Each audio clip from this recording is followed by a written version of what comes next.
According to the Quran, Jesus was a prophet of Islam, his followers were Muslims, and the Gospel is the inspired, preserved, authoritative Word of Allah. But when we go to our earliest records, we find Jesus claiming to be the divine Son of God who would die on the cross for sins and rise from the dead. Jesus' followers proclaimed him as their risen Lord. The gospel that Christians have been reading for nearly 2,000 years tells us that anyone who claims to be a prophet but rejects Jesus' death, resurrection, and deity is a false prophet and an antichrist. So if the Quran is right about Jesus, why does all of the available evidence tell us that the Quran is wrong about Jesus? Well, our Muslim friends have an answer. The reason our earliest evidence so thoroughly contradicts Islam, they insist, is that our earliest evidence was corrupted. But who corrupted it? Notice that their options here are quite limited. Muslims can't blame Jesus for corrupting the evidence, since Jesus was a Muslim prophet according to the Quran. Nor can they blame Jesus' original disciples for corrupting the evidence, since Jesus' original disciples were devout Muslims, according to the Quran. So they need a villain who wasn't Jesus or one of his original disciples, but who was still powerful enough to corrupt Christianity in the first century. Who had that kind of power in the first century? The only name that Muslims have been able to come up with here is Paul. So if you've ever wondered why Muslims spend so much time attacking Paul, it's not because Paul is somehow especially untrustworthy or controversial. It's because they have no one else to blame for Muhammad's abundant historical blunders. But there's a problem here. It only makes sense to blame Paul for all of the evidence that contradicts Muhammad's claims if Muhammad is significantly more reliable than Paul. If Muhammad is less reliable than Paul, it makes no sense to point a finger at Paul whenever Muhammad gets something wrong. In other words, if I catch person A making numerous false statements, and I ask him how I can trust him when he's making so many false statements, and he says, it's person B's fault, he corrupted all of the evidence and made my statements seem false, but person B turns out to be far more trustworthy than person A, it becomes impossible to take person A seriously. So the question we should be asking is this: whose claims about Jesus are more reliable, Paul's or Muhammad's? In this video, I'm going to offer a few reasons to trust what Paul says about Jesus over what Muhammad says about Jesus. And when I say a few reasons, I mean 25 of them. Some of these reasons, taken individually, wouldn't be enough to reject what Muhammad says. But when we consider all of the reasons together, it's pretty clear that Muhammad's claims about Jesus are about as reliable as a CNN special on the origins of Islamic terrorism.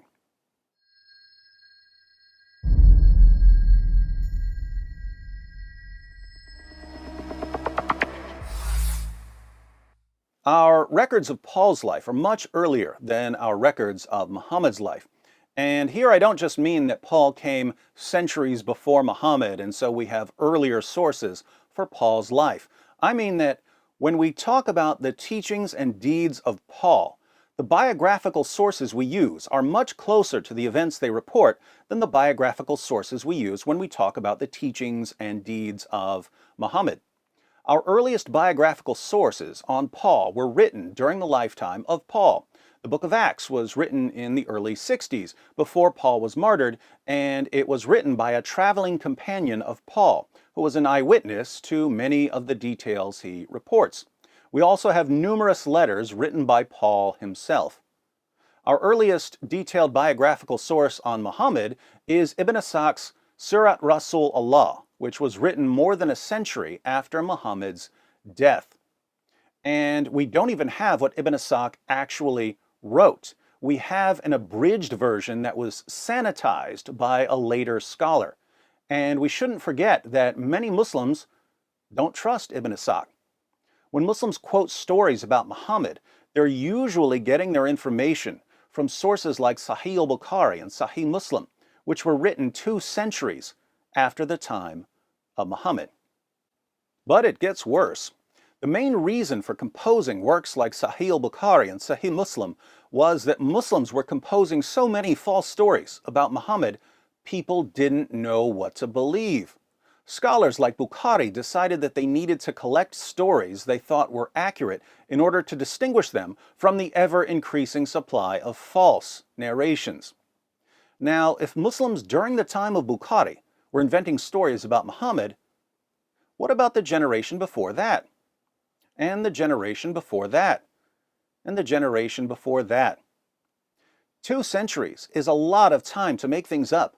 That's why it's always good to have sources written within the lifetime of the person you want to know about, or at least within the lifetimes of the eyewitnesses.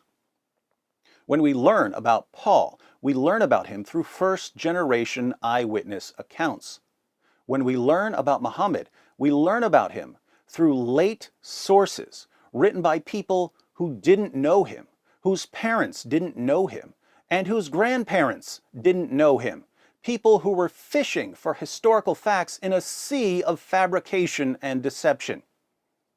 A few years ago, the crumbling historical foundations for the life of Muhammad led the Islamic scholar Muhammad Sven Kalish to conclude that Muhammad probably never existed. I don't agree with Dr. Kalish's conclusion about Muhammad's existence, but when even Muslim scholars are starting to recognize how difficult it's become to take Muslim sources seriously, our confidence in the historical Muhammad vanishes faster than a Muhammad cartoon posted on Facebook in Pakistan.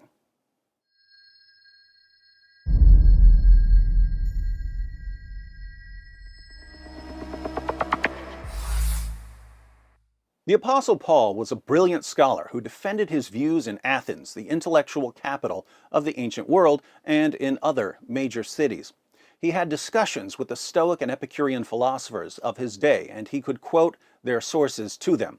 Even Antony Flew, one of the 20th century's most impressive critics of Christianity, said that the Apostle Paul possessed a first-class philosophical mind. Muhammad, by contrast, was an illiterate 7th century caravan trader. Now, being an illiterate 7th century caravan trader doesn't make you wrong, just as being a brilliant scholar doesn't make you right. But when we're dealing with claims about history and theology and various other topics, having some sort of education helps. Not having an education leaves you open to obviously false revelations because you don't know enough to recognize them as false. This is why we find Muhammad telling his followers that Dhul Qarnayn traveled so far west he found the place where the sun sets, and that stars are missiles that Allah uses to shoot demons, and that semen is formed between the backbone and the ribs. These are exactly the sort of absurdities we would expect from someone who has no clue what he's talking about and who therefore has no clue whether his revelations line up with reality. So in terms of intellectual prowess, Paul is to Muhammad what a tenured theology professor at Oxford is to an internet troll whose most careful investigations begin and end with a Google search.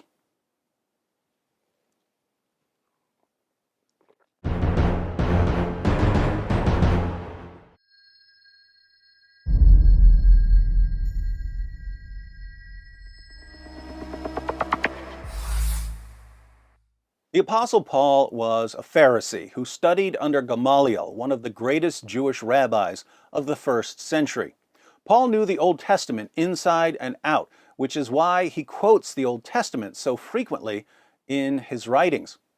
This is important because Jesus claimed to fulfill a variety of Old Testament prophecies, and you can't really examine this claim if you don't know what the Old Testament says. Muhammad was almost completely ignorant of the Old Testament because his knowledge of the Jewish scriptures was limited to what he heard in conversations.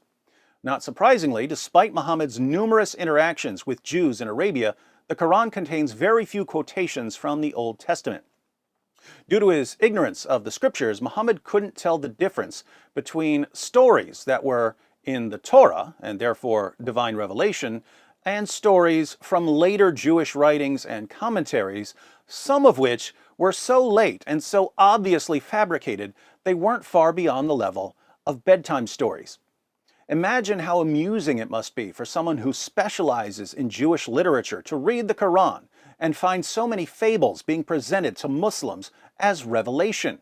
Cain being taught how to bury the dead by a raven, Solomon listening to a speech by an ant. As a general rule, if you're going to plagiarize history, you don't start with Mother Goose or the Brothers Grimm. But Muhammad just didn't know enough to distinguish scripture from non-scripture. Muhammad's ignorance of the Old Testament is also noteworthy because, like Jesus, he claimed to fulfill Old Testament prophecies. If Muhammad had been more knowledgeable of the Torah, he would have known that he couldn't possibly be a prophet for numerous reasons. For instance, Muslim sources report that Muhammad once delivered what are now called the Satanic verses to his followers. These verses promoted prayers to three pagan goddesses, Alat, Alusa, and Manat. Muhammad bowed down in honor of these polytheistic verses, and his followers bowed down with him. But a little later, Gabriel confronted Muhammad about his sin. Muhammad confessed in the History of At-Tabari, Volume 6, page 111, "I have fabricated things against God and have imputed to him words which he has not spoken." So Muhammad admitted that he delivered a revelation that didn't really come from God. Why is this important? Well, in Deuteronomy 18, verse 20, God declares, "But a prophet who presumes to speak in my name anything I have not commanded, or a prophet who speaks in the name of other gods, is to be put to death." Muslims claim that they respect Moses. But if Muhammad had delivered the Satanic verses during the time of Moses, Moses would have ordered the people to pick up stones and stone him to death as the most obvious false prophet in history. Muhammad didn't realize this due to his lack of familiarity with the Jewish scriptures, which is why the motto of Islam has always been, and always will be, ignorance is bliss.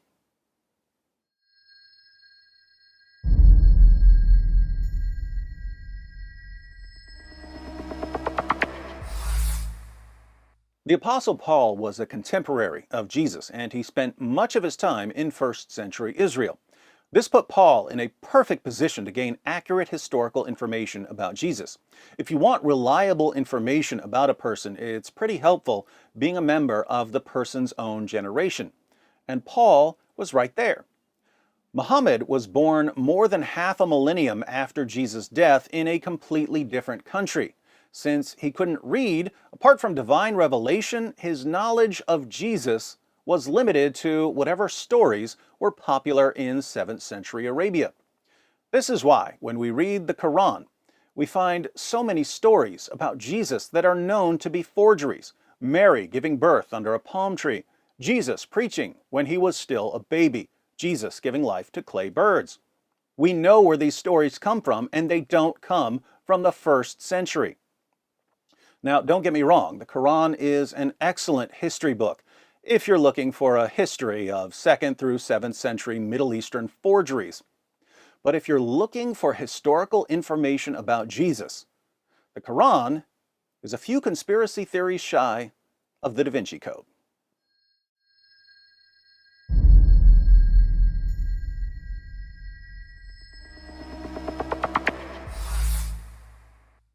The Apostle Paul was fluent in Hebrew, Aramaic, and Greek, all of the languages necessary for understanding the Old Testament, the claims of Jesus, and the earliest Christian writings. Muhammad couldn't speak any of the relevant languages, so any attempt to understand the Old Testament, the claims of Jesus, or the earliest Christian writings would have required the help of interpreters. I normally wouldn't bring this up as a problem, but since Muslims are obsessed with reading the Quran in the original Arabic, we can only assume that the writings of Moses, the teachings of Jesus, and the writings of Jesus' followers can only be understood in the original languages. Paul could do that. Muhammad couldn't.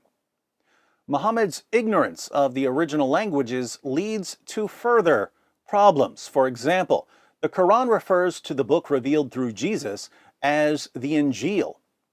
But the Arabic word Injil is ultimately derived from the Greek word euangelion, meaning good news. So according to the Quran, the book revealed through Jesus was written in Greek. This makes absolutely no sense if Jesus was only sent to his fellow Jews, as Islam claims. But it makes perfect sense if Jesus' message was for the rest of the world as well, since Greek was the international language of the time. Interestingly, the New Testament Gospels were written in Greek, exactly what we would expect given the Quran's use of the term Injil, but quite unexpected given Muhammad's notion of Jesus' life and mission, not to mention Muhammad's conviction that revelations can't be translated. Welcome to Islam, the religion that shoots its own foot off with its ridiculous view of language.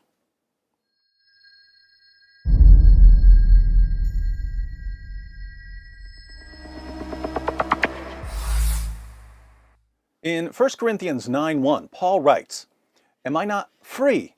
Am I not an apostle? Have I not seen Jesus our Lord?"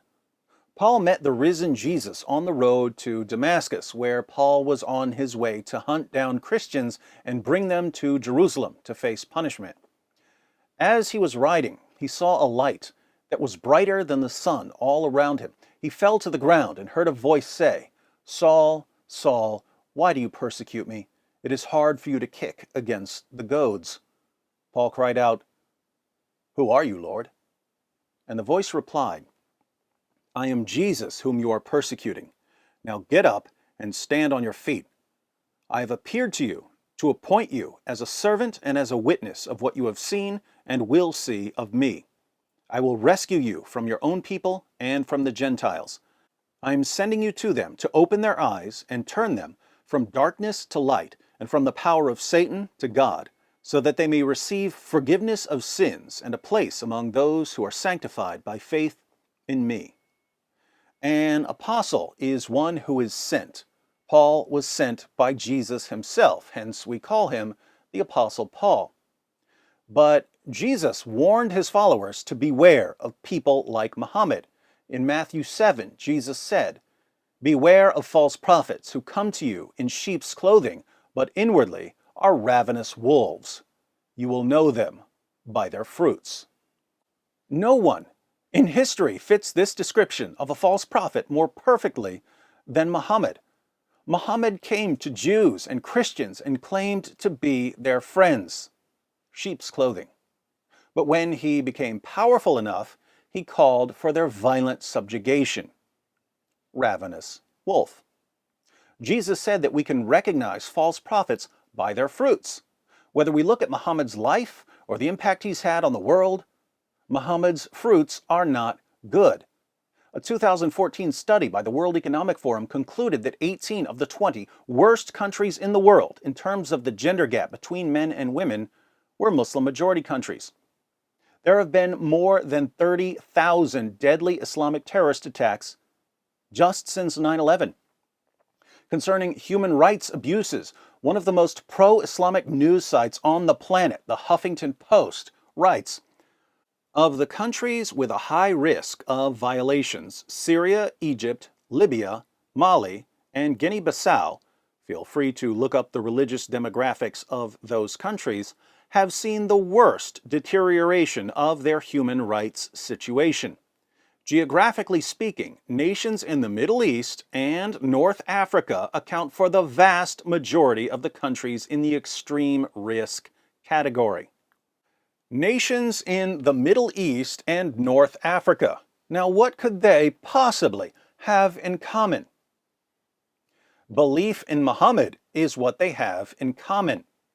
So, if we know false prophets by their fruits, as Jesus claimed, we know that Muhammad was a false prophet the same way we know that this is an orange tree. Except that we have far, far more evidence for our conclusion about Muhammad.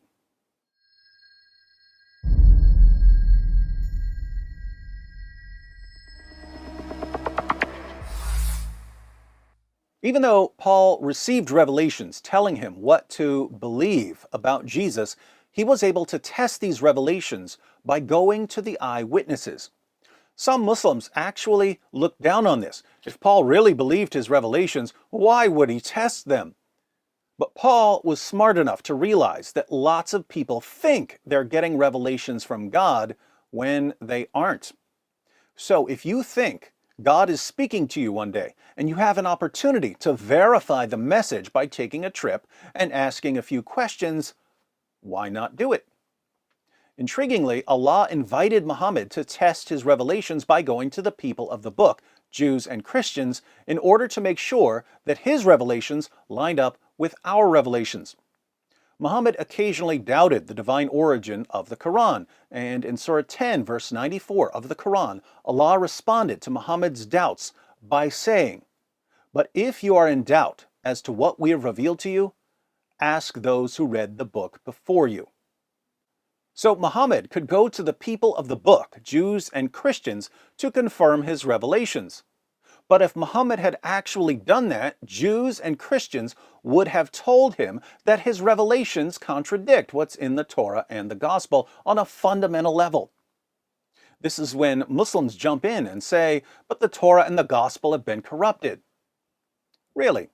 So Allah was inviting Muhammad to confirm his revelations by going to people who've been reading corrupt books? Islam would only line up with corrupt books if Islam itself were a corruption. Thank you, my Muslim friends, for insisting yet again that your religion is a corruption of God's true message. I couldn't agree with you more.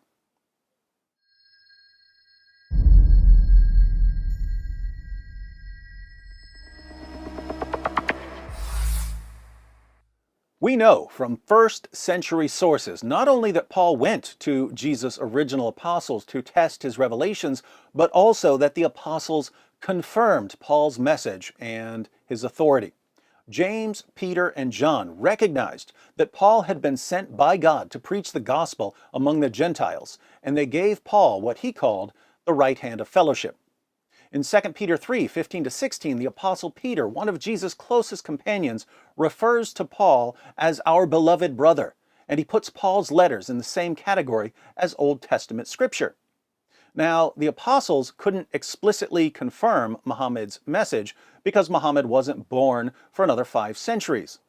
But since the gospel preached by the apostles of Jesus was a message about his sacrificial death, his resurrection from the dead, and his divine nature, all of which contradict the Quran, it's safe to say that they would have regarded Muhammad as an obvious heretic and a false prophet. According to the Apostle John, any preacher or teacher or prophet who denies that Jesus is the Son of God is an antichrist. Muhammad denied that Jesus is the Son of God. I hope I don't need to complete the syllogism for you.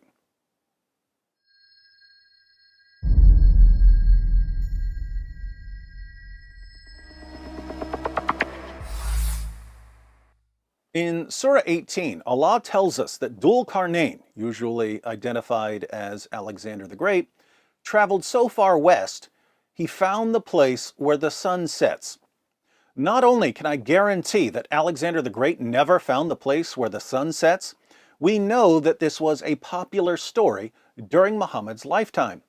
The story was even circulating in a Syriac work titled The Glorious Deeds of Alexander towards the end of Muhammad's life. Earlier in Surah 18, we read about the Companions of the Cave, a group of people who supposedly went to sleep in a cave and woke up 300 years later. This myth goes back to Bishop Stephen of Ephesus around the middle of the 5th century. It seems that Muhammad simply took the stories that were popular during his lifetime, gave them an Islamic twist, and included them in the Quran. What's interesting is that even the pagans of Mecca were better at recognizing fiction than Muhammad was. In Surah 6, verse 25, Allah says to Muhammad, "When they come to you to argue with you, the unbelievers say, 'These are nothing but fables of the men of old.'" Here we have pagans saying, "Muhammad, you don't really believe these stories, do you?" So we know that Muhammad was extremely sloppy and gullible when it came to stories about historical figures, which means that there's no way we can accept him as a reliable source of information about Jesus. Paul, by contrast, was far more careful in transmitting stories. As a Pharisee, Paul was obsessed with preserving and passing on authoritative tradition. Paul describes his life as a Pharisee by saying, "I was advancing in Judaism beyond many of my contemporaries among my countrymen, being more extremely zealous for my ancestral traditions." Paul's obsession with tradition doesn't go away when he becomes a Christian. He just changes the source of authority. As a Pharisee, he would have passed on traditions he obtained from respected rabbis. As a Christian, he passed on traditions he obtained from Jesus' apostles. When we read what Paul says about Jesus, we're reading the words of a man who was trained all of his life to carefully and zealously preserve and pass on authoritative tradition from respected sources. He's the polar opposite of Muhammad, one of whose contemporaries said of him in Ibn Ishaq, page 243, "Muhammad is all ears. If anyone tells him anything, he believes it." A guy who has a reputation for believing anything anyone tells him is not the sort of guy you want telling you what to believe about the most important man in history.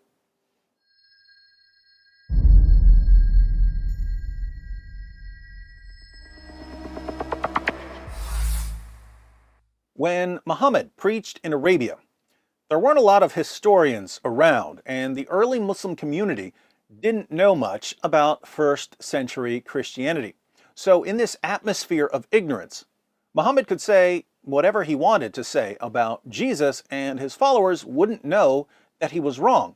Muhammad could say, for instance, as he does in Surah 4, verse 157 of the Quran, that Jesus wasn't killed and wasn't crucified. Muhammad could say that Jesus claimed to be nothing but a prophet and that Jesus' disciples were Muslims. 7th century Arab Muslims wouldn't know any better, and even if they had, it wasn't exactly safe to question Muhammad's teachings. But we're not in that position. We have tons of ancient sources, we have a never-ending supply of historical Jesus scholars, and we have the freedom to go where the evidence points. And when we apply the historical method and the tools of textual criticism to the ancient records, we find that the Muslim view of Jesus as a man who claimed to be nothing but a prophet, who was never killed, who never rose from the dead, and whose followers were Muslims, this view reflects the historical Jesus about as much as a Huffington Post article claiming that Muhammad was a world-class feminist reflects the historical Muhammad. But Paul's claims about Jesus line up perfectly with everything we can learn about Jesus historically. And because Paul was a contemporary of Jesus and knew Jesus' original apostles, if Paul had preached a non-historical Jesus, he would have been condemned by the early church and exposed as a false teacher. The reason he wasn't condemned and exposed was that the Jesus preached by Paul was the same Jesus who walked along the shores of the Sea of Galilee, who performed miracles, who made claims that no mere prophet should ever make, who died on the cross for sins, and who rose from the dead. The Islamic Jesus is a kind of Frankenstein monster pieced together from 7th century Arabian fables, filtered through Muhammad's 7th century Arabian theology, a theology that was only one step removed from its pagan roots. If you've ever wondered why there are Christian historical Jesus scholars, Jewish historical Jesus scholars, atheist historical Jesus scholars, and agnostic historical Jesus scholars, but no Muslim historical Jesus scholars, it's because Muslims are bound by the methods and ideas of Muhammad, the world's greatest authority on how not to do history.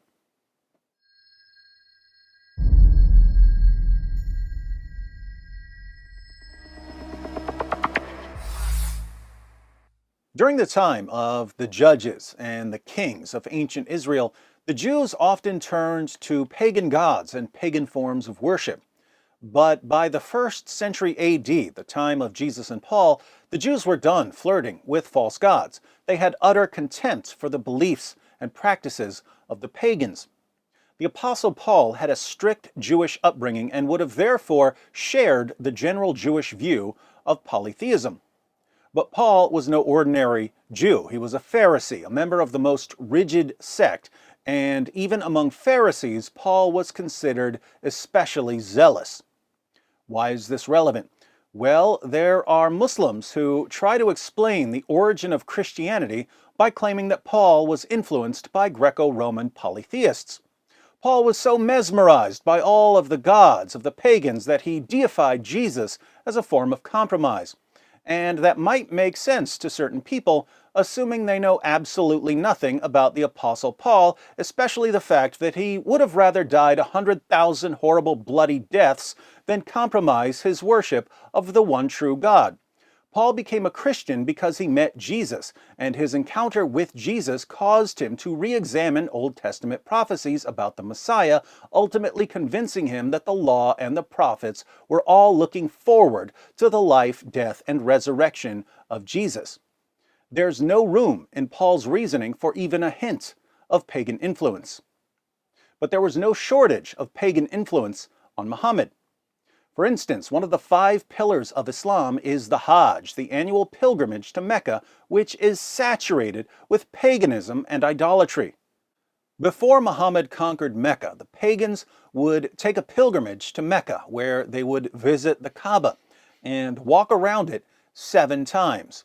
They walked 7 circles around the Kaaba to honor the 7 planetary deities which they believed circled the earth. They would kiss the black stone, one of the many stones in the ancient Near East that received worship. They would run back and forth between the hills of Safa and Marwa. Remind me, what do Muslims do when they take the pilgrimage to Mecca?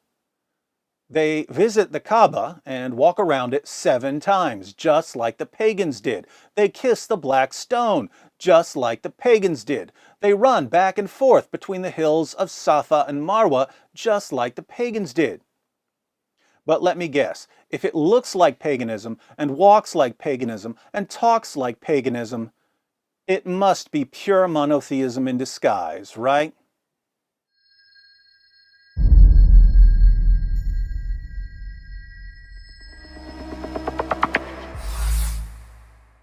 Muslims believe that Muhammad's revelations were sent down from heaven, but we find all of the building blocks of Islam in teachings and practices that were common in Arabia during the 7th century. There was Jewish monotheism in Arabia, along with countless Jewish stories about various prophets. Some of these stories ended up in the Quran.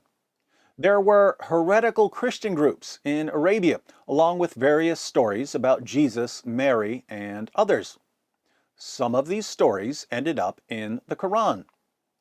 The Sabians, who are mentioned in the Quran, prayed at all 5 of the times Muslims prayed during their daily prayers, and they recited a creed, La ilaha illallah, there is no God but Allah. Many of the polytheists of Arabia performed ablutions. These are ceremonial washings. They took an annual pilgrimage to Mecca. They circled the Kaaba. They kissed a black stone that supposedly fell from heaven. What we know as Islam is a collection of beliefs and practices that were already circulating in Arabia when Muhammad was born in Mecca. But not all of the beliefs and practices that were circulating in Arabia became part of Islam, so why did Muhammad accept some beliefs and practices but reject others? What was the selection process? To answer this question, we turn to psychology. Muhammad's father died before he was born. Shortly after his birth, the future prophet of Islam was sent to live with a foster family. When he was around 4 years old, he was taken away from the foster family and returned to his mother. His mother died when he was 6, and custody then fell to his grandfather, who died when he was 8. Psychological studies show that young children who experience so many broken relationships tend to exhibit certain patterns of behavior later in life. They often rebel against authority and tradition, and they frequently have a problem with father figures, especially with viewing God as a heavenly father. So, how did Muhammad's psychological framework express itself given the materials available in 7th century Arabia? Not surprisingly, he rebelled against authority and tradition. Muhammad attacked his own people theologically, socially, morally, and economically, and he violently subjugated his own tribe and his own city. As part of his rebellion against polytheistic Meccan culture, Muhammad initially aligned himself with Jews and Christians. But since Jews and Christians view God as our heavenly Father, and Christians believe that there's an eternal father-son relationship within the very nature of God, Muhammad's psychological hostility towards father figures compelled him to part ways with the Judeo-Christian concept of God. His revelations mocked Jews and Christians for calling God Father, and eventually demanded our violent subjugation due to our theological views. All of this is exactly what we would expect given Muhammad's traumatic childhood experiences. So Muhammad's claims about Jesus don't seem to be a matter of divine revelation or even a matter of historical investigation. They're a matter of psychological manifestation. In other words, Muhammad's childhood experiences left him with some psychological predispositions, and these predispositions made certain beliefs and practices seem more appealing than others. When the beliefs and practices of 7th century Arabia are filtered through Muhammad's psychological framework, we get Islam. Why is this relevant? Well, it's difficult to trust what Muhammad says about Jesus when his view of Jesus is the product of his childhood trauma scrounging through the materials available in 7th century Arabia to find the beliefs and practices that were most soothing to his damaged psyche. By contrast, Paul's claims about Jesus aren't simply a matter of wishful thinking on Paul's part. In fact, they're just the opposite. Paul at first despised Jesus and his followers and the message they were preaching. Paul was convinced that God would only bless Israel if the religious leaders eradicated heresy. And so he set out to destroy what he regarded as the Christian heresy. As he was on one of his journeys to round up Christians, Paul suddenly began preaching the faith that he was trying to destroy. And he claimed that he had changed course because Jesus had appeared to him. Paul's conversion is significant because he was initially extremely skeptical of the claims of Christianity, to the point of wanting to see it utterly wiped out. He was so utterly confident that Jesus was a false Messiah, he was willing to kill people who followed Jesus. So we can't accuse Paul of believing in Christianity because he was biased in favor of it, and this adds another dimension to the evidence for Jesus' resurrection. Jesus appeared to a lot of people after his death by crucifixion. More than 500 people were witnesses of the risen Jesus. But many of them were followers of Jesus during his earthly ministry.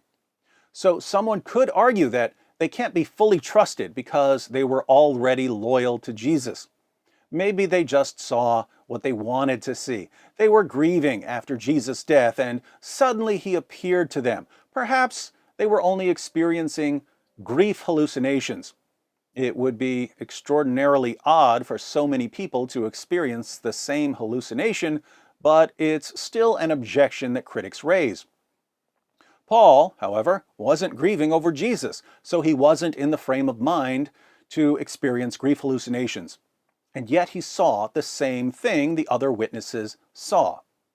So Muhammad's message flowed directly from his eclectic religious surroundings and his abnormal psychological state, which raises further suspicions about his reliability. Paul's message required a radical transformation, something that shook him out of his previous view of Jesus and brought him into line with what Jesus' followers were already saying. This transformation cries out for explanation, and I've never seen a better explanation than that Paul really met the risen Jesus.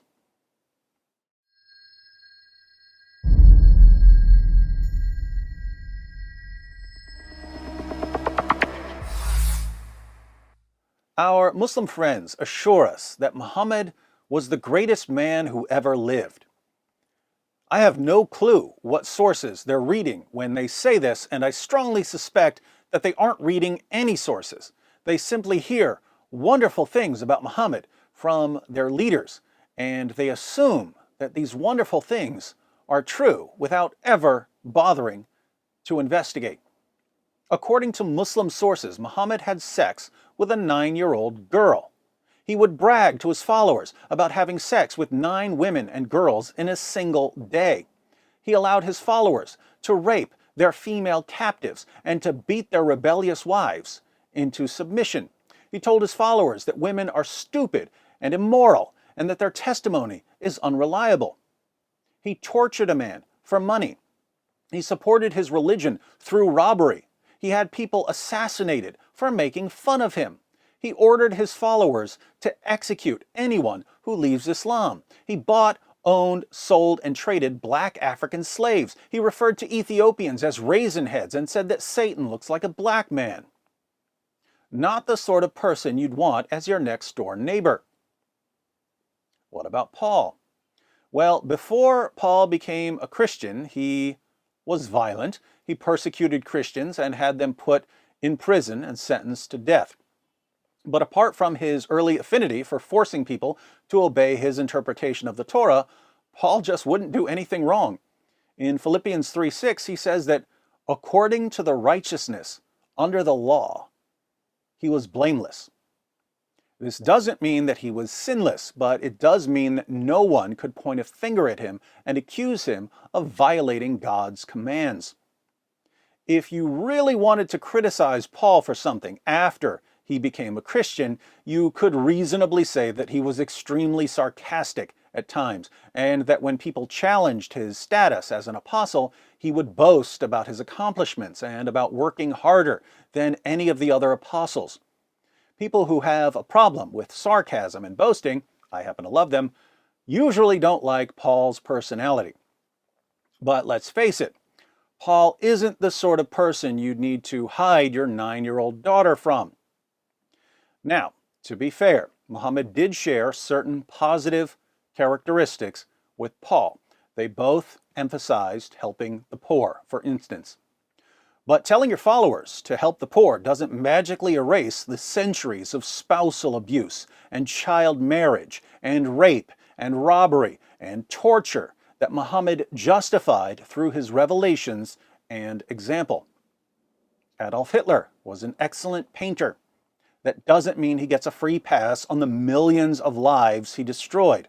Likewise, Muhammad abolished female infanticide. But that admittedly positive accomplishment can never silence the centuries of blood that's calling out to us from the ground. Do you hear it calling?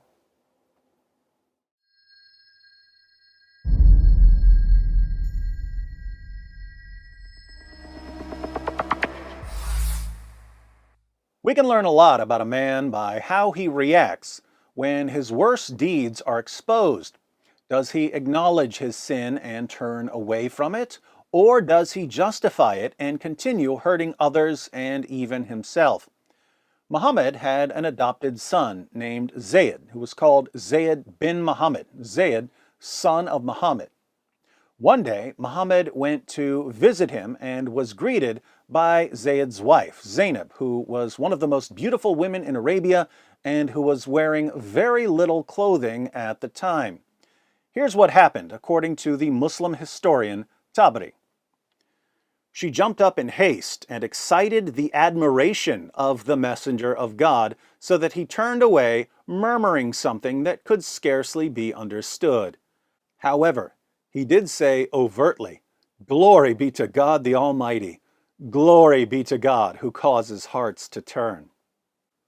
When Zayd found out that his wife had excited the admiration of his adopted father and prophet, he decided to divorce her so that Muhammad could have her. Muhammad, however, understood that taking your adopted son's wife was frowned upon by everyone in history, so he told Zayd, "No, keep your wife." But by that time, Zainab had found out that Muhammad was attracted to her, and seeing the opportunity to move up in the world, she began despising her husband. Zayd, wanting to give his adopted father and prophet whatever he desired, divorced his wife, and Muhammad married her.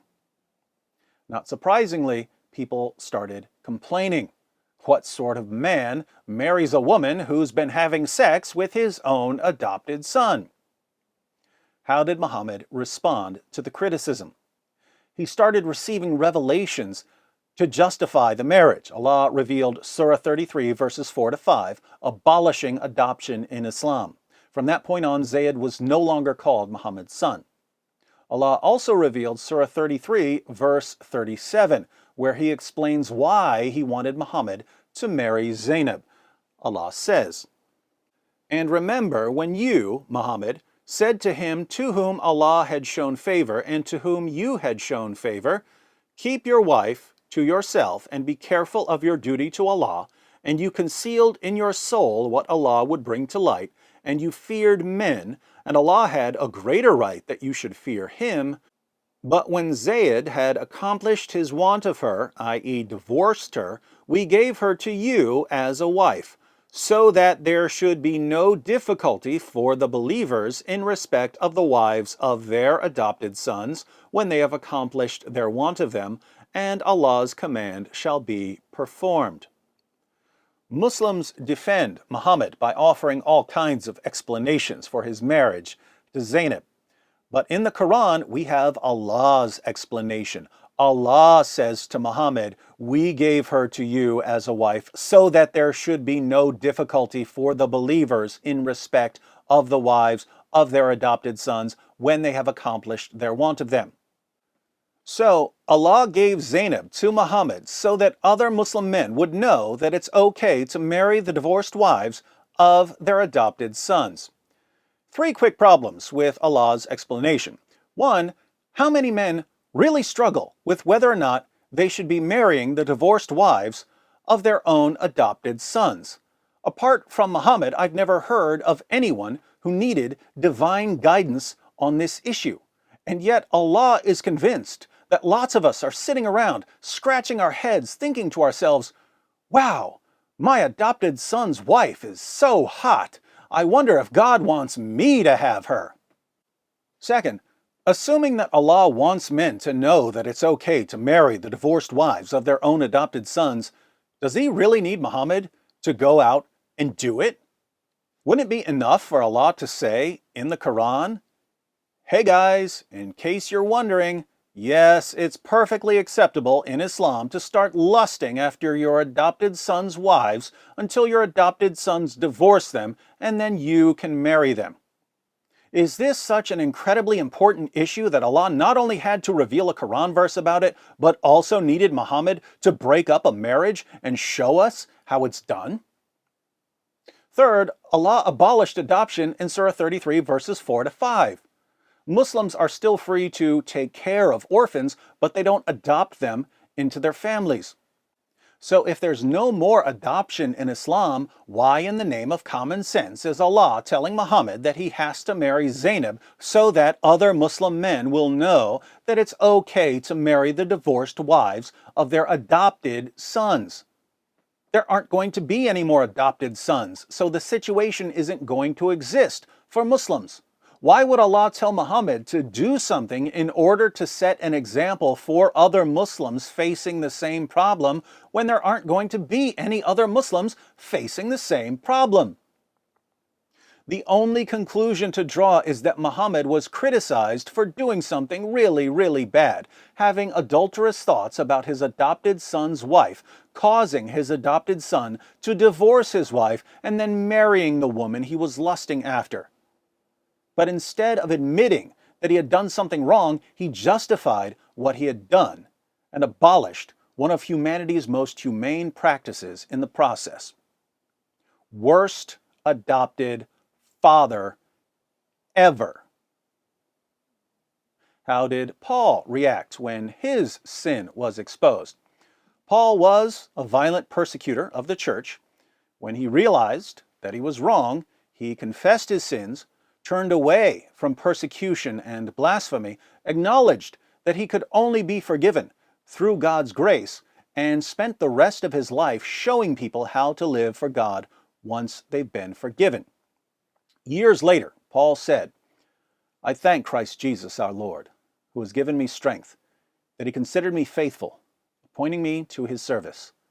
Even though I was once a blasphemer and a persecutor and a violent man, I was shown mercy because I acted in ignorance and unbelief. The grace of our Lord was poured out on me abundantly, along with the faith and love that are in Christ Jesus. Here is a trustworthy saying that deserves full acceptance. Christ Jesus came into the world to save sinners, of whom I am the worst. But for that very reason I was shown mercy, so that in me, the worst of sinners, Christ Jesus might display his unlimited patience as an example for those who would believe on him and receive eternal life. Now to the King eternal, immortal, invisible, the only God, be honor and glory forever and ever. Amen." So with Paul, we have a pattern for people who have committed terrible acts. Turn away from those acts, seek forgiveness, don't make excuses. With Muhammad, we have a very different pattern. Justify your terrible acts and continue doing them. Now, here's a quick question for our Muslim friends. I was once a violent man, and I did some of the worst things a human being can do. But I turned away from violence and followed the pattern laid down by Paul. What sort of person do you think I would be right now if I had instead followed the pattern laid down by Muhammad? Would I be peacefully discussing theological claims on YouTube, or would I be slaughtering people in the name of Allah? You know the answer, which means that you understand the real-world impact your prophet's teachings have on people.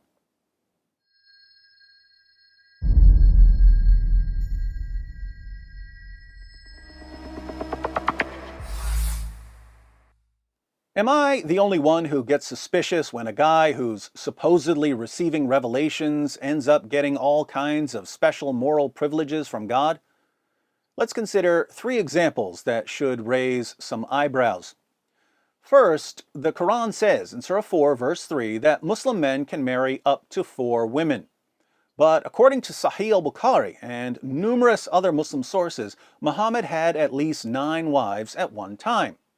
If Muslims are allowed to have no more than 4 wives, why did Muhammad get more? Lucky him, Allah decided in Surah 33, verse 50, that Muhammad, and only Muhammad, could have as many wives as he wanted. How convenient. Second, when Muhammad wanted to marry Aisha, who was 6 years old at the time, he said that Allah had given him dreams about marrying her. Sahih al-Bukhari, 3895. Narrated Aisha that the Prophet said to her, "You have been shown to me twice in my dream. I saw you pictured on a piece of silk, and someone said to me, 'This is your wife.' When I uncovered the picture, I saw that it was yours. I said, 'If this is from Allah, it will be accomplished.'" I think I speak for most men when I say, if you have a dream about marrying your best friend's 6-year-old daughter, that dream didn't come from God. You're a pervert and you need to go see a psychiatrist.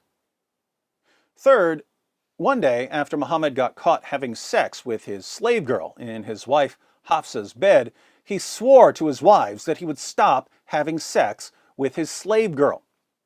But a little later, in Surah 66, verses 1 and 2, Allah rebuked Muhammad for making that oath, and he gave him permission to break it and to start having sex with his slave girl again. Since most people aren't familiar with this story, let's read about the historical background of Surah 66, verse 1 of the Quran. Sunan an-Nasai 34:11. It was narrated from Anas that the Messenger of Allah had a female slave with whom he had intercourse. But Aisha and Hafsa would not leave him alone until he said that she was forbidden for him. Then Allah, the Mighty and Sublime, revealed, "O Prophet, why do you forbid for yourself that which Allah has allowed to you?" That's Surah 66, verse 1, until the end of the verse. You can read more of the juicy details in Tafsir Jalalain. Muhammad eventually got the slave girl pregnant. Over the years, Aisha picked up on the fact that whenever Muhammad wanted something, he got a special revelation from Allah saying that he could have it. In Sahih al-Bukhari 4788, Muhammad receives one of his morally convenient revelations, and Aisha says to him, "I feel that your Lord hastens in fulfilling your wishes and desires." Indeed, there are times when Allah seems like he has nothing better to do than to encourage and justify Muhammad's sexual adventures. What about Paul? Well, there's not much to say about Paul's sex life because he was apparently celibate from his birth until his death. Paul knew that his life would be painful and difficult and dangerous, and that he would probably be killed for his preaching. And he just didn't want to get married and put his wife through all of that. Were there any special moral privileges for apostles?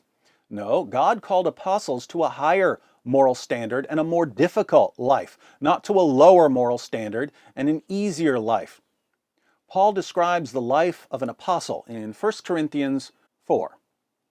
To this very hour we go hungry and thirsty. We are in rags. We are brutally treated. We are homeless.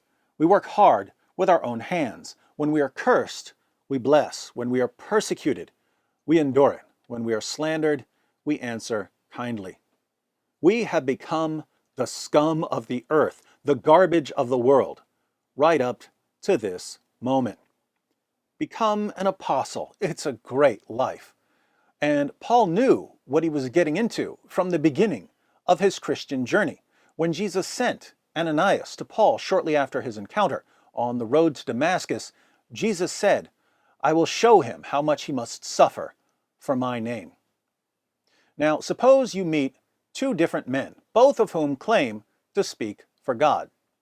One of them says, "God told me to preach, and that I would be horribly treated for the rest of my life, but that I must remain faithful anyway." The other says, "God has spoken to me, and he says that he wants me to have lots of women and girls and sex slaves, and that I get to rob people and subjugate them and break my oaths." Obviously, there are many other factors to consider in evaluating their reliability, but if you had to choose, based solely on the lives their revelations called them to, which of these two men would you trust more? Yeah, me too. I'd trust a revelation from Muhammad about as much as I would have trusted a revelation from Hugh Hefner.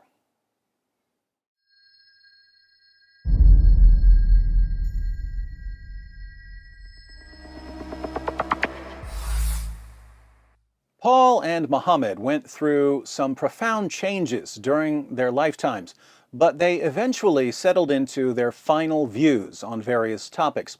We can get to the heart of their culminating ethical positions by asking each of them a simple question. As far as ethics is concerned, what's the greatest thing in the world? We have Paul's answer in 1 Corinthians 13, where he writes, "If I speak in the tongues of men and of angels, but have not love, I am only a resounding gong or a clanging cymbal. If I have the gift of prophecy, and can fathom all mysteries and all knowledge, and if I have a faith that can move mountains, but have not love, I am nothing. If I give all I possess to the poor, and surrender my body to the flames, but have not love, I gain nothing. Love is patient, love is kind, it does not envy, it does not boast, it is not proud. It is not rude, it is not self-seeking, it is not easily angered, it keeps no record of wrongs. Love does not delight in evil, but rejoices with the truth. It always protects, always trusts, always hopes, always perseveres. Love never fails. But where there are prophecies, they will cease. Where there are tongues, they will be stilled.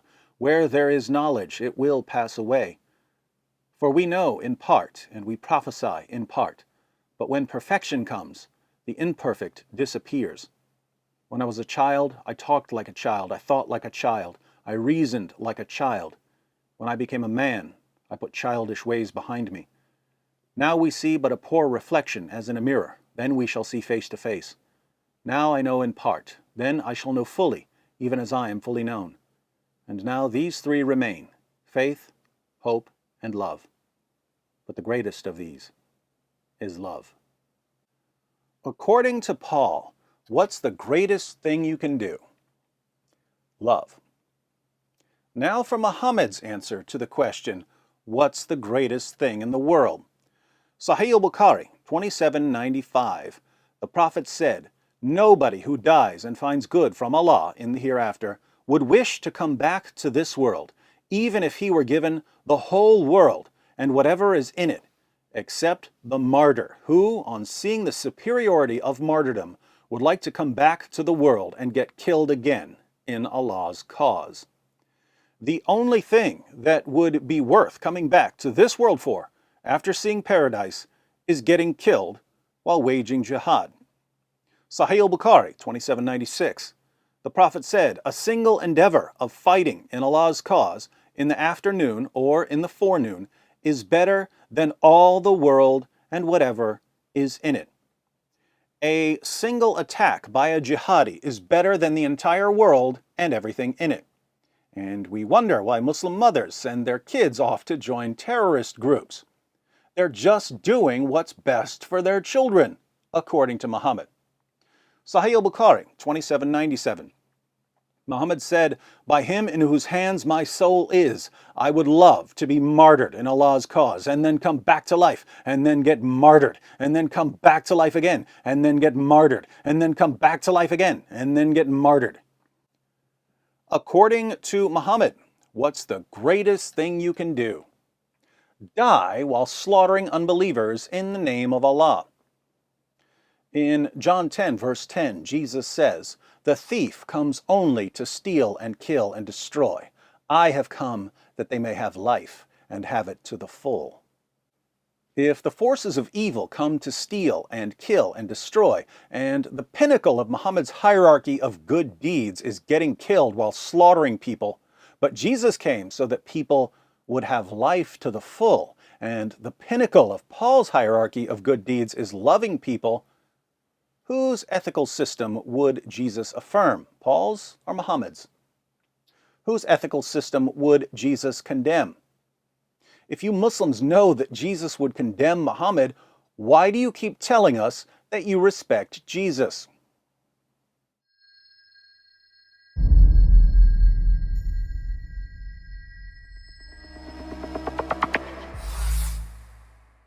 Muhammad preached in Mecca for more than a decade, at first in private and then publicly. But he didn't win very many converts through preaching submission to Allah. We don't see large numbers of converts to Islam until Muhammad modified his message and his tactics. After years of unconvincing messages about Islam, Muhammad made an enticing guarantee to those who waged jihad for him, a message that resonated with many 7th century Arabs.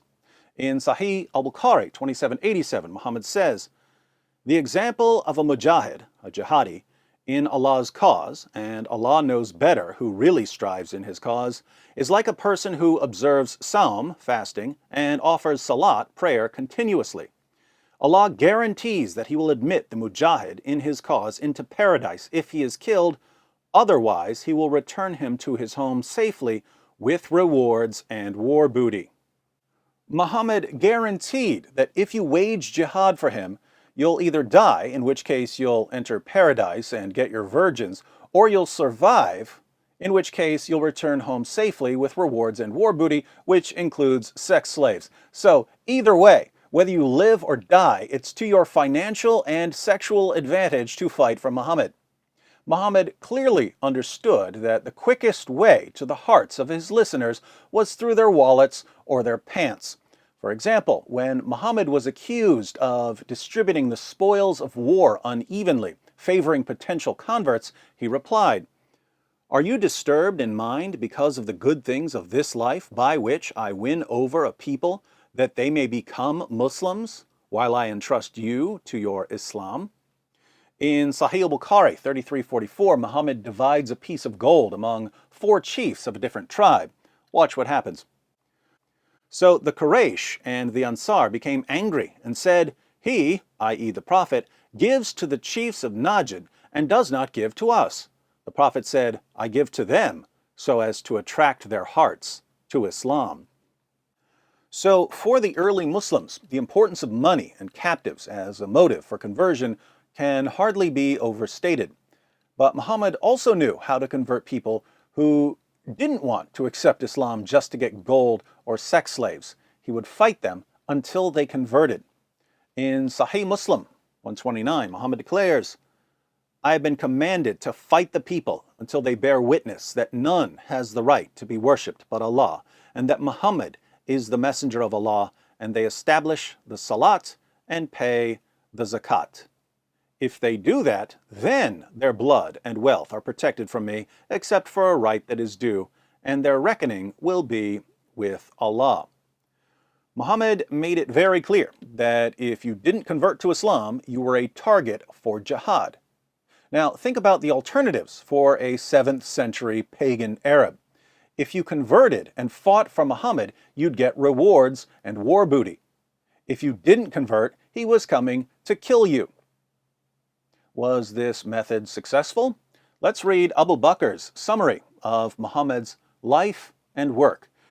In the History of At-Tabari, Volume 10, page 55, Abu Bakr declares, Verily God, may he be exalted, sent Muhammad with his truth to his creation as a bearer of good tidings and as a warner, and as one calling others to God with his permission, and as a light-bringing lamp, so that he might warn all who live, and so that the saying against the unbelievers might be fulfilled.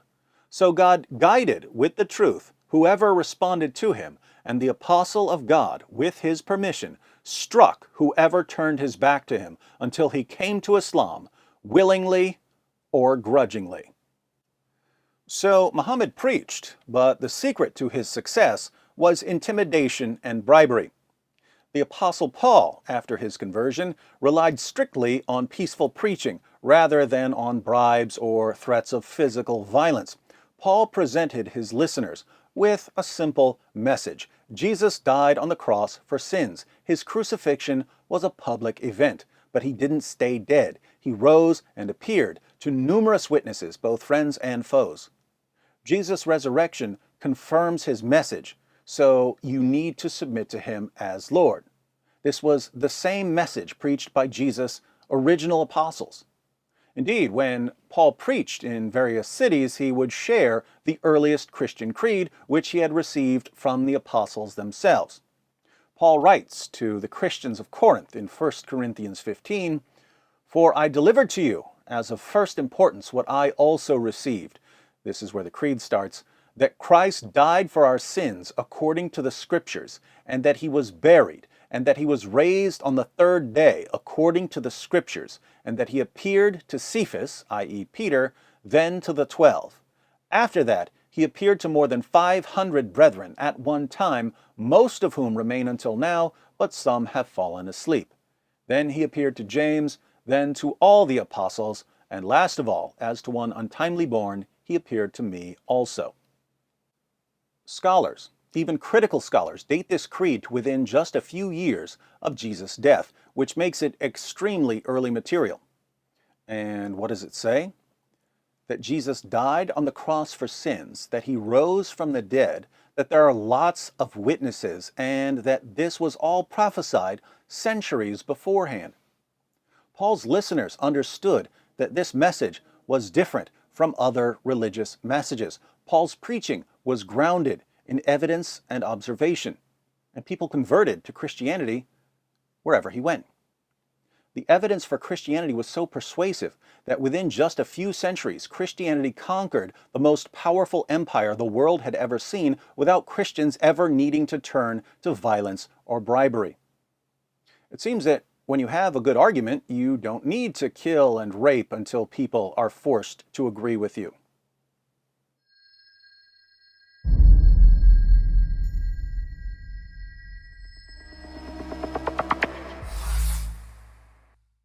Paul and Muhammad were both persecuted.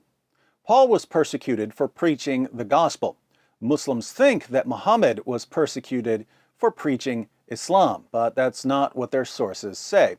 Muhammad was persecuted for mocking the gods and goddesses of the pagans of Mecca.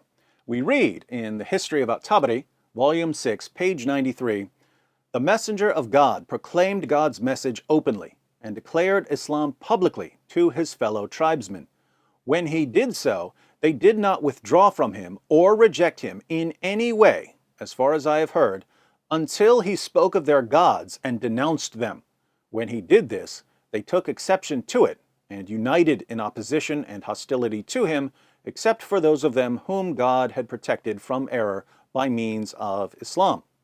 A few pages later, Muhammad's tribesmen describe Muhammad's general approach towards reaching polytheists with the message of Islam. "We have never seen the like of what we have endured from this man. He has derided our traditional values, abused our forefathers, reviled our religion, caused division among us, and insulted our gods. We have endured a great deal from him." Now that's strange.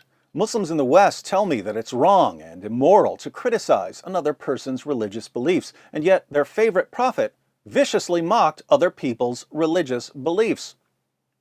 So the polytheists of Mecca responded by persecuting Muhammad. Muslims tend to exaggerate the level of persecution Muhammad faced, however.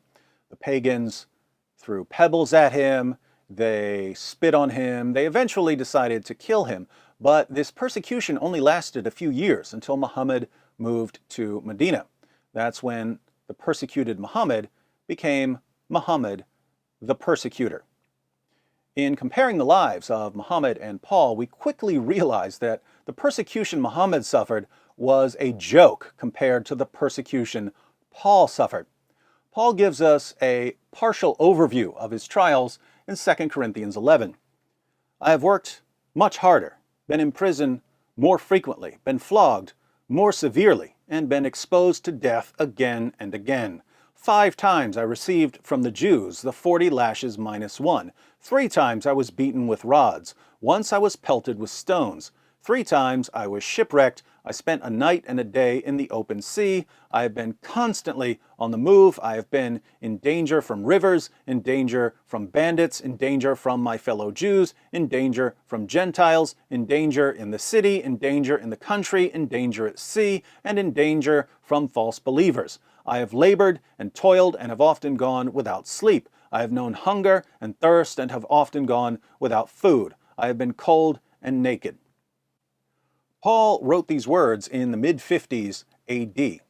He still had years of beatings and imprisonments ahead of him, so by the end of his life, most of his body would have been covered in scar tissue. The reason this is important is that the more you're persecuted, the more you'll be inclined to stop and think, was that really a revelation from God that I received? I need to be sure because it's costing me a lot. We know that Paul had complete confidence in his revelations because he endured outright torture over and over and over again. Muhammad was persecuted, but given the endless supply of wives and sex slaves and money and special moral privileges that only applied to him, we'll just never know how long he would have endured if he had faced anything remotely resembling what Paul faced. On a side note, I'm always amazed at the Muslim reaction to the persecution of Muhammad in Mecca. Muslims look to this period and complain about the intolerant pagans. How could they persecute our beloved prophet? Why were they so bigoted and Islamophobic? But let's be consistent for just a moment. Muhammad preached openly against the religious beliefs of the people of Mecca for about 10 years, and he survived. If I went to Mecca today and preached openly against the religious beliefs of the people who live there now, would I last 10 years? Would I last 10 months? 10 days? 10 hours? If I stood outside the Kaaba and began openly preaching against the religious beliefs of the people of Mecca today, would I last 10 minutes? Muslims complain about the intolerance of the pagans who opposed Muhammad, and yet the pagans were far, far more tolerant than the man who subjugated them. Welcome to Islam, where tolerance much like Muhammad's sexual attraction to his child bride Aisha, is a one-way street.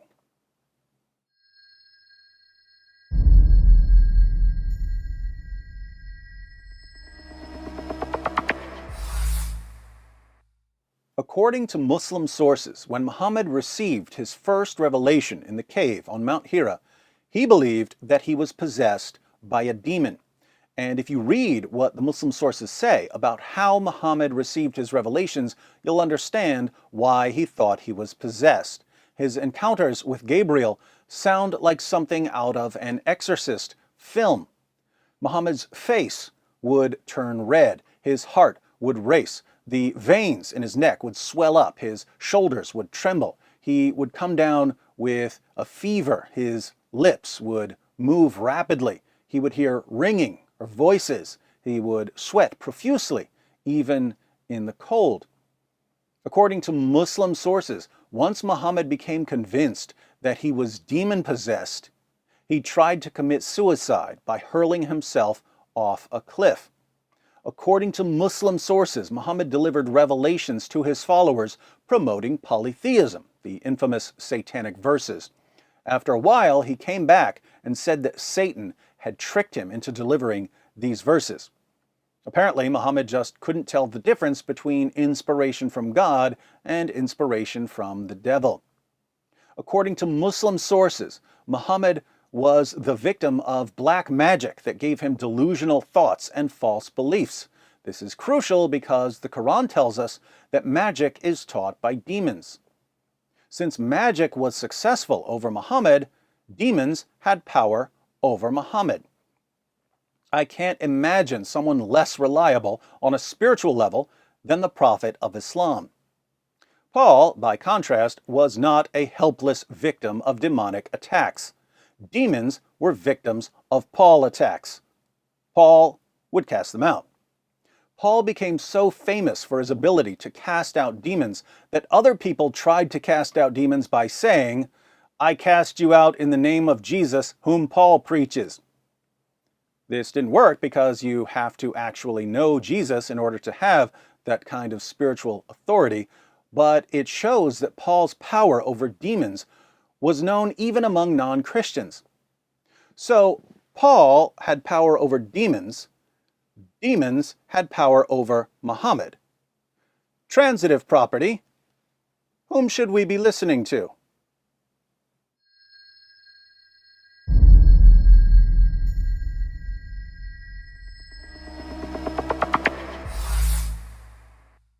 The Apostle Paul performed numerous miracles during his missionary journeys, including healing a man who was disabled since birth and even raising a young man named Eutychus from the dead. Paul lived such a miraculous life that people would touch him with a cloth, take the cloth to a sick person, and the sick person would be healed.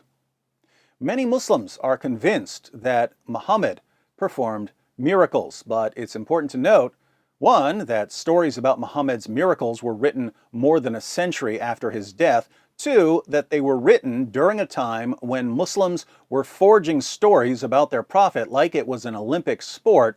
And three, that they were written in response to repeated challenges from Jews and Christians who wanted to know why Muhammad couldn't perform miracles.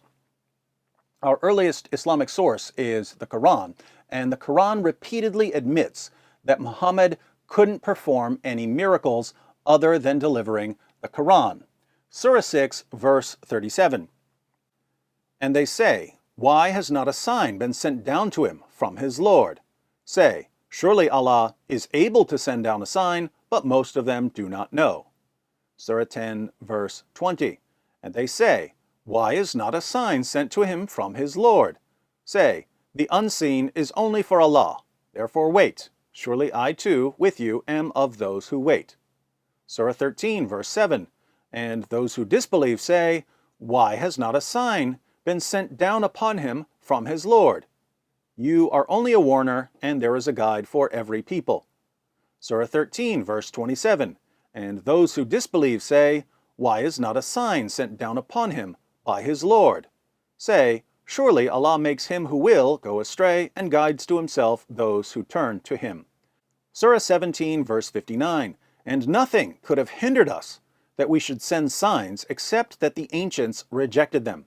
And we gave to Samud a she-camel, a manifest sign, but on her account they did injustice, and we do not send signs but to make men fear." Surah 29, verses 50 to 51, "And they say, Why are not signs sent down upon him from his Lord? Say, the signs are only with Allah, and I am only a plain warner. Is it not enough for them that we have revealed to you the book which is recited to them?" So Allah makes a variety of excuses for not giving Muhammad any miracles, but embedded in these excuses is an admission that Muhammad couldn't perform miracles. Hence, unless Muslims want us to reject the Quran, we're forced to conclude that the Prophet of Islam was about as miraculous as a can of Cheez Whiz. As for Muhammad's claim that the Quran itself is a miracle, I give him an award for worst argument ever, but I'm fresh out of blue ribbons.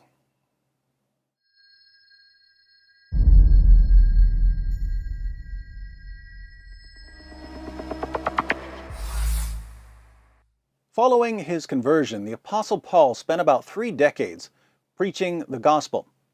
During that time, there were numerous plots to kill him. The Romans eventually succeeded in the mid-60s AD. Because Paul was a Roman citizen, he was executed by beheading rather than by crucifixion. Since Paul had been preaching to the Roman soldiers and leaders, his martyrdom served as a witness to the very people who executed him. Our word martyr comes from a Greek word meaning witness. So Paul died an honorable death as a martyr. How did Muhammad die? Well, after Muhammad and his followers had attacked the Jewish settlement at Khaybar, a Jewish woman whose father, uncle, and husband had all been slaughtered by Muhammad's followers offered to cook a meal for Muhammad and his companions. And as we all know, if a woman whose family you've just butchered offers to cook you a delicious meal, you say yes. So Muhammad gladly accepted the invitation. The woman poisoned the roasted lamb she was serving. One of Muhammad's companions died from the poison. Muhammad spit the food out and survived, but the poison did some sort of internal damage that led to ongoing medical problems. A few years later, Muhammad complained to the mother of the man who had died from the poison that he could feel the poison killing him too. The History of At-Tabari, Volume 8, page 124. The Messenger of God said during the illness from which he died, the mother of Bishr bin al-Bara had come in to visit him.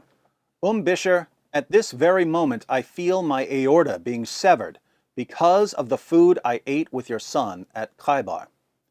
Muhammad felt his aorta being severed because of the food he ate at Khaybar. He said the same thing to Aisha as he was dying. Sahih al-Bukhari 44:28. The Prophet, in his ailment in which he died, used to say, "O Aisha, I still feel the pain caused by the food I ate at Khaybar, and at this time I feel as if my aorta is being cut from that poison." I should point out that the words "as if" are not in the Arabic. Muhammad doesn't say he feels as if his aorta is being severed. He says that he feels his aorta being severed from the poison. Why are these references to Muhammad feeling his aorta being severed significant if we are examining the manner of his death? Well, in the Quran, Allah tells us how he would kill Muhammad if Muhammad ever forged a revelation. Let's read 3 translations of Surah 69, verses 44 to 46, to see how Allah would kill Muhammad for inventing revelations. Hilali Khan, and if he, Muhammad, had forged a false saying concerning us, we surely should have seized him by his right hand, or with power and might, and then certainly should have cut off his life artery, and, in parentheses, the translators add, aorta. Pickthall, and if he had invented false sayings concerning us, we assuredly had taken him by the right hand, and then severed his life artery. M.H. Shakir, and if he had fabricated against us some of the sayings, we would certainly have seized him by the right hand, then we would certainly have cut off his aorta. What did Allah say that the penalty would be for fabricating revelations? He said that the penalty would be cutting off Muhammad's aorta. And what did Muhammad himself say that the poison had done to him? He said that it had cut off his aorta. So while Paul died an honorable death as a martyr, Muhammad died a disgraceful death as a false prophet. Given Muhammad's treatment of women, Jews, and followers of Jesus, it's almost poetic that he was killed by a lamb given to him by a Jewish woman, ultimately severing his aorta, confirming his status as a false prophet. Humiliations galore.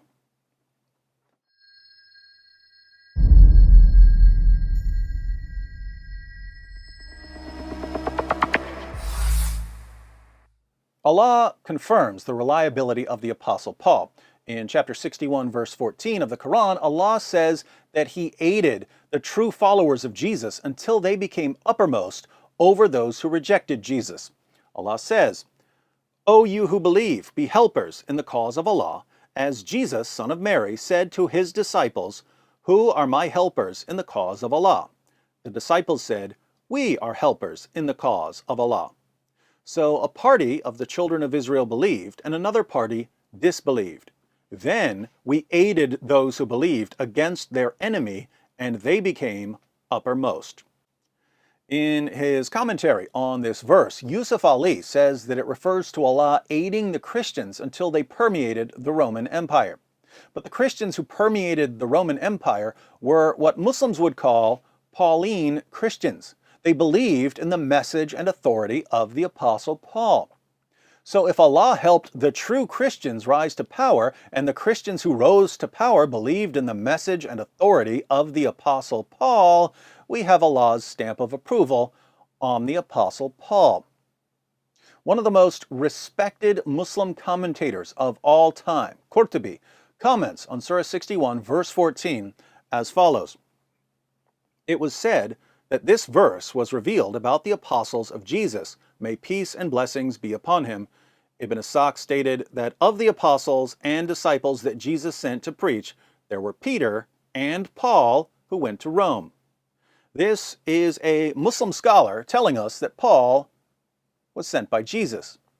The Muslim historian Tabari agrees that Paul was a follower of Jesus. He writes, "Among the apostles and the followers who came after them were the apostle Peter and Paul, who was a follower and not an apostle. They went to Rome."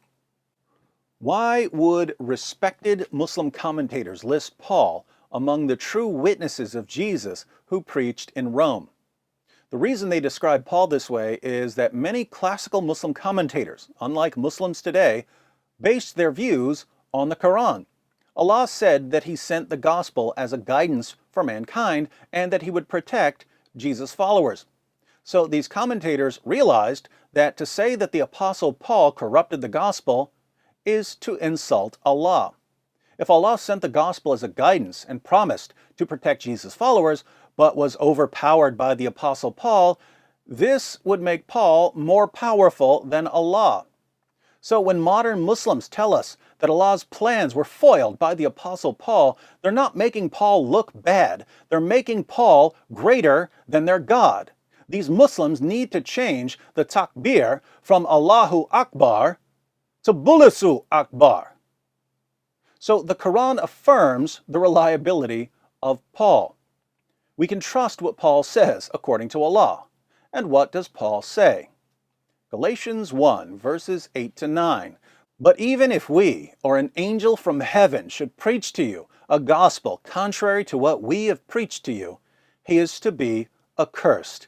As we have said before, so I say again now. If any man is preaching to you a gospel contrary to what you received, he is to be accursed." Paul says that anyone who preaches a gospel different from the one he preached to the Galatians is under God's curse. But Muhammad preached a gospel different from the one Paul preached to the Galatians. Hence, Muhammad is under God's curse. The only way for Muslims to avoid this conclusion is to say that Paul was a deceiver who corrupted Jesus' message. But as we've seen, the Quran affirms the reliability of Paul. And since Allah promised to protect Jesus' true followers and claimed that no one can change his words, the only way Paul could have corrupted Jesus' message and led his followers astray was to overpower Allah, which brings Muslims back to their new takbir, Allahu Akbar.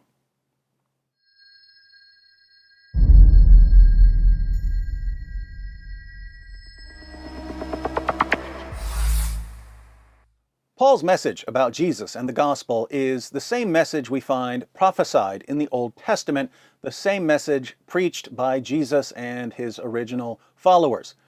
You are not good enough to enter the presence of God. All our righteousness is as filthy rags before God. If you think you're good enough to meet God, you have a pretty low view of God, and that's part of the problem.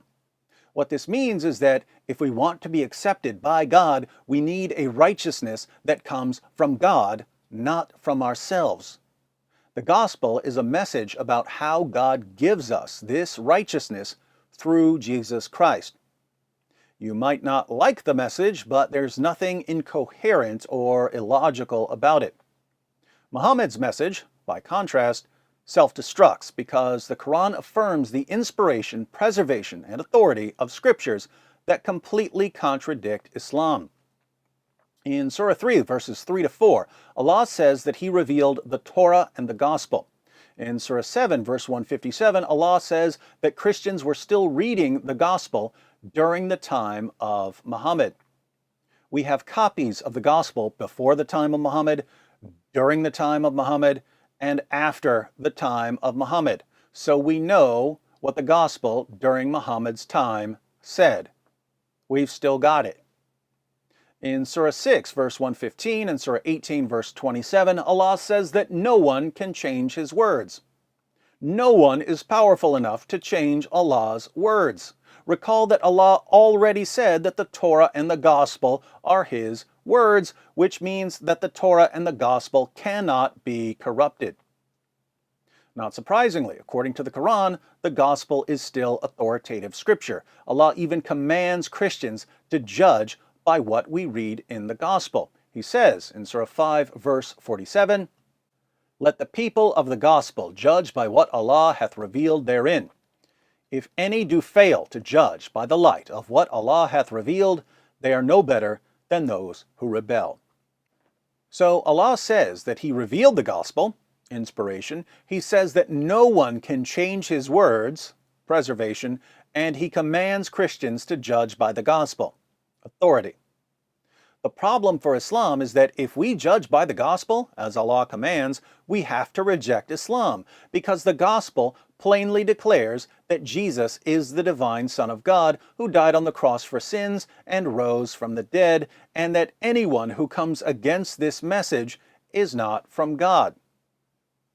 There are only two possibilities here, my friends.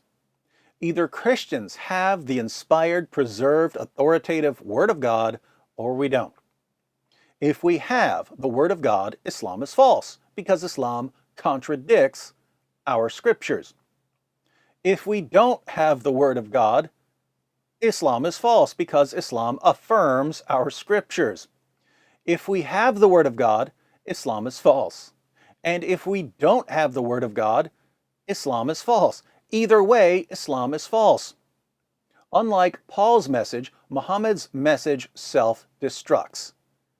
In case you're wondering, yes, this would be an excellent time for our Muslim friends to start looking for a new prophet.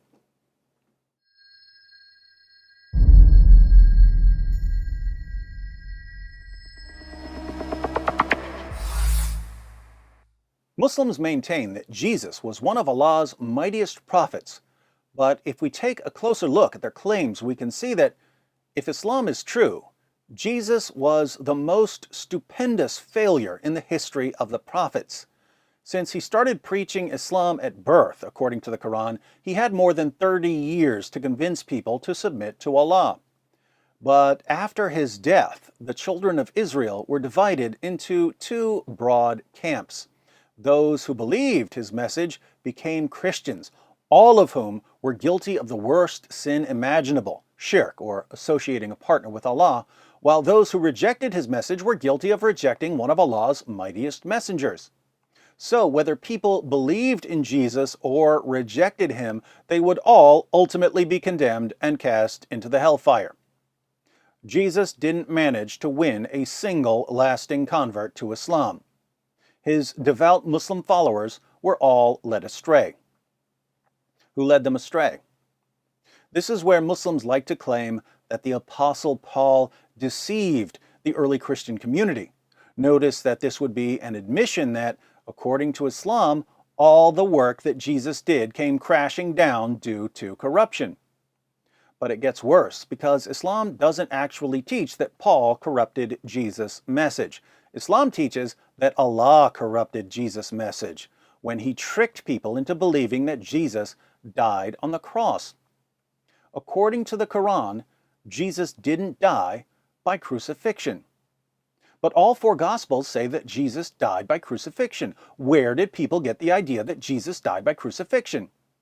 They got it from Allah, who miraculously disguised someone to make him look like Jesus.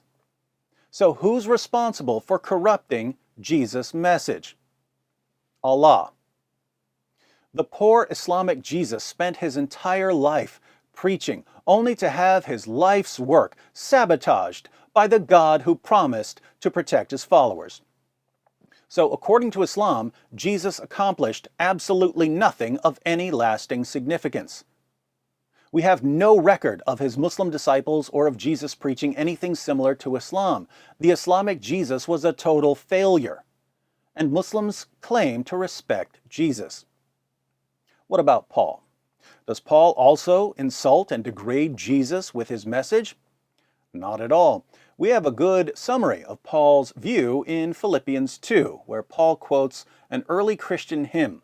Paul tells the Philippians, "In your relationships with one another, have the same mindset as Christ Jesus, who, being in very nature God, did not consider equality with God something to be used to his own advantage. Rather, he made himself nothing by taking the very nature of a servant, being made in human likeness. And being found in appearance as a man, he humbled himself by becoming obedient to death, even death on a cross. Therefore God exalted him to the highest place, and gave him the name that is above every name, that at the name of Jesus every knee should bow, in heaven and on earth and under the earth, and every tongue acknowledge that Jesus Christ is Lord, to the glory of God the Father." Paul certainly isn't insulting Jesus here. Paul says that Jesus, being in very nature God, didn't consider that equality with the Father something he had to hold on to. He took on human nature and died on the cross. He then returned to his glorified state, and now every knee will bow before him, and every tongue will confess that Jesus is Lord. This means that Adam and Noah and Abraham and Moses and King David, and yes, especially Muhammad, will all bow before their risen Lord.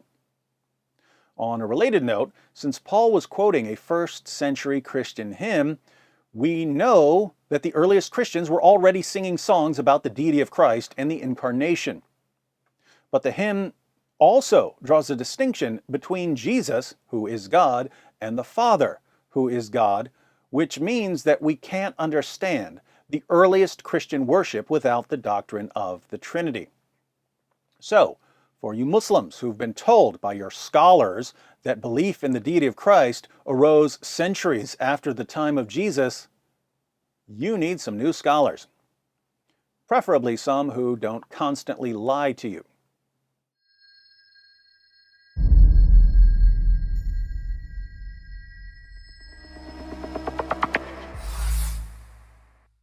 Muslims claim to have an impeccable theology, but they believe in a God who deceives people for no reason, as when he tricked people into believing that Jesus died on the cross, starts false religions, as when he accidentally helped start Christianity by convincing a bunch of first-century Jews that Jesus had died on the cross, and overthrows the work of his prophets, as when he corrupted Jesus' message by turning it into a message about Jesus' work on the cross. Allah deceives people, starts false religions, and overthrows the work of his prophets, even though he calls himself the truth, promises to protect those who follow his prophets, and boasts that no one can change his words. Although, in his defense, he does repeatedly call himself the best of deceivers. Allah sent Jesus with the gospel, forgetting that he was just going to corrupt the gospel and allow it to be further corrupted by others, and that he would deceive Jesus' followers and allow them to be further deceived by others. If Islam is true, God is ignorant and deceptive, Jesus was irrelevant and incompetent, and Jesus' followers were weak-willed and unreliable. Islam is one massive insult to God. As with so many of Islam's claims, we find superficial reverence but deep blasphemy. On the surface, Islam sounds like it promotes reverence for God. But as soon as we dig a little deeper, we find blasphemous, incoherent nonsense. This is exactly what we should expect from a false religion. Reverence on the surface, blasphemy below the surface. Superficial reverence, deep blasphemy. Paul, by contrast, honors God. The God of the Bible is perfect in his attributes. According to Christianity, God's justice is perfect, so all sin must be punished. If God let some sin slide, he wouldn't be perfect in his justice. But God's love and mercy are also perfect, which means that he's vastly more loving than we are. So much so that he's willing to take the punishment that we deserve upon himself. God loves sinners so much that he entered into creation in order to pay the price for our sins. As Jesus of Nazareth, he fulfilled his mission perfectly and suffered for our sake, so that we could stand before God with the righteousness of Christ. Jesus taught the good news, the gospel, to his followers. He appeared to them as their risen Lord, and he sent the Holy Spirit to fill them and empower them. Those followers endured torture and death to preach the gospel to people who were lost and to make sure that the gospel would reach us. So according to Paul, God was completely victorious. Jesus was completely victorious, and Jesus' followers, by God's grace, were completely victorious. Paul doesn't promote superficial reverence. He promotes deep reverence. Jesus warned his followers that false prophets would come. He also commanded us not to believe them. One of the ways we can spot false prophets is by carefully discerning when their teachings insult and demean God and diminish God's perfect attributes.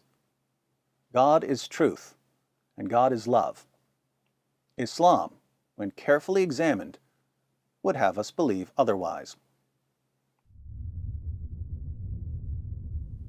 So, we have much earlier records for Paul's life than for Muhammad's life.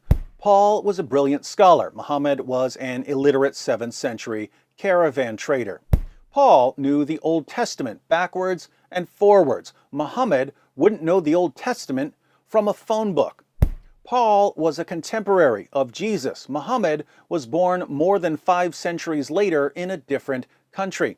Paul spoke all of the relevant languages. Muhammad spoke none of the relevant languages. Jesus sent Paul as an apostle, but condemned Muhammad as a false prophet. Paul tested his revelations. Muhammad didn't test his revelations even when Allah told him to.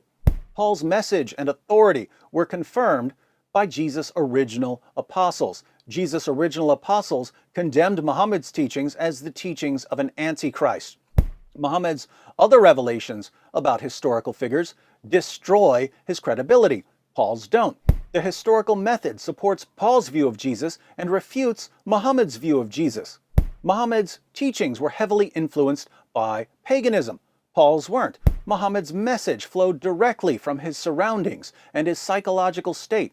Paul's message required a radical transformation. Muhammad lived a morally reprehensible life.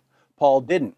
Paul confessed his sins and repented. Muhammad justified his sins and continued in them. Muhammad's revelations were self-serving. Paul's weren't. Paul's revelations made him a better person. Muhammad's revelations made him a worse person. Paul won converts through peaceful preaching. Muhammad won converts primarily through bribes and threats. Paul endured greater persecution than Muhammad. Muhammad was spiritually disturbed. Paul wasn't. Paul performed miracles. Muhammad didn't. Paul died an honorable death as a martyr. Muhammad died a disgraceful death as a false prophet. The Quran affirms the reliability of Paul, but Paul condemns Muhammad. Muhammad's message self-destructs. Paul's doesn't. Muhammad's message insults Jesus. Paul's message honors Jesus. Muhammad's message insults God. Paul's message honors God. Every possible way we can compare these two men in terms of their reliability, Paul wins. So we're looking for someone to tell us the truth about Jesus. And on the one hand, we have Paul, who may be the most trustworthy human witness of Jesus ever. Other people might be more reliable in particular ways, but when we look at the entire collection of features that make Paul a reliable witness, scholarly training, knowledge of the Old Testament and of various languages, a desire to test his revelations, confirmation by Jesus and his original followers, impenetrable moral fiber, miracles, power over demons, patient endurance in the face of persecution, even to the point of martyrdom. Who's more reliable than the Apostle Paul? Are you starting to understand why Jesus chose Paul as an apostle? On the other hand, we have an illiterate caravan trader from the wrong place at the wrong time who stands condemned by Jesus and by his original apostles and by Paul, who didn't test his revelations, who delivered all sorts of nonsensical revelations about other historical figures, who was influenced by his pagan surroundings and his abnormal psychology, who lived a morally reprehensible life and justified his sins and received self-serving revelations, who won converts primarily through bribes and intimidation, who was spiritually disturbed, admittedly delivering a revelation from Satan and claiming to be a victim of black magic, whose entire message self-destructs because he affirmed books that contradict his own book, whose message insults God, Jesus, and Jesus' apostles, and whose death exposes him as a false prophet according to the standard supplied by his own revelations. Show me anyone less reliable than Muhammad if we're having a discussion about Jesus. And yet our Muslim friends insist that when the least reliable person in history tells us about Jesus, and the claims of the least reliable person in history contradict known facts about Jesus, we should put the blame on the most reliable person in history and call him a deceiver so that we can go on believing the claims of the least reliable person in history. This is how Islam forces its adherents to think. To call this a ridiculous methodology would be an insult to all other ridiculous methodologies. Paul completely outclasses Muhammad. And guess what, Muslims of the world? Paul's not even our main guy. Jesus is our main guy. Paul, a guy who's not even our main guy, thoroughly embarrasses your only guy. You've only got one guy, Muhammad. You think you've got God and angels and prophets and so on, but it's really just one guy telling you what to believe about everyone else. One guy telling you what to believe about 50 other guys doesn't mean you've got 51 witnesses. It's still just one guy. In Christianity, we don't have to base our beliefs on a single witness. The prophets who came before Jesus confirmed his message. Jesus' disciples confirmed his message. The Father confirmed his message. The Holy Spirit confirmed his message. Angels confirmed his message. We have a cloud of witnesses affirming our beliefs even without Paul. Paul is simply another witness confirming the gospel. And all of our witnesses, Father, Son, Holy Spirit, angels, prophets, apostles, men, women, Jews, Gentiles, everyone is united in affirming the core of the gospel and in condemning Muhammad as the most obvious false prophet in history. But when Christians follow the example of the Apostle Paul, and we show you how many lies you've believed because it never occurred to you to question what your leaders and your parents told you, you get angry at us. You don't get angry at them for filling your heads with nonsense. You get angry at us. And to that I reply, in the words of the Apostle Paul, have I now become your enemy by telling you the truth?